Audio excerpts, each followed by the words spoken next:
ya Kilifi pale Mtwapa na vile vile kaunti ya Kisumu na Nakuru yalikuwa yameanza tayari maandamano kwenye baadhi ya maeneo, ikiwa vile vile serikali hapo jana ilitoa tangazo tu kuweza kufunga shule kwenye kaunti 3 ikiwemo kaunti ya Nairobi, Mombasa na Kisumu, kuwalinda wale wanafunzi wanaokwenda kwenye shule za kutwa za sekondari na vile vile za msingi.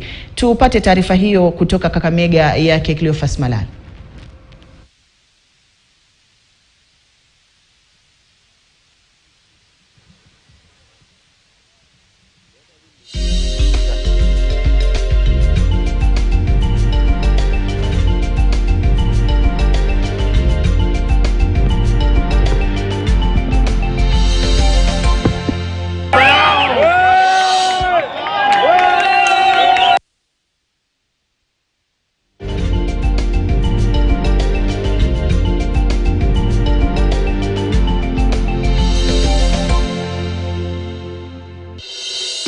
Tumekuja hapa kusema ya kwamba Kakamega town is very peaceful.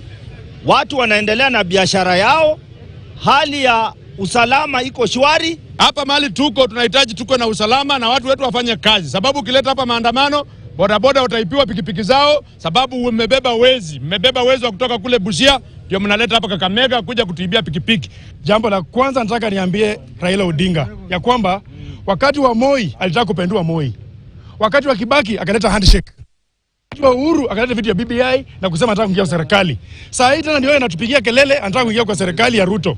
Sisi tunasema hivi, Raila tumekupigia kura, ukianguka tumechoka na wewe. Na tunataka kuambia watu wa Kenya, watu wa Azimio ambao wanataka kuleta maandamano Mlembe Nation, sisi tutangangana nao mundu kumundu. Sisi hatukatai mtu yote kufanya maandamano, lakini kuharibu biashara za watu, kupiga watoto wakienda shuleni, kuumiza wamama na kuua vijana wetu, sisi tumesema hiyo haitafanyika hapa Kakamega.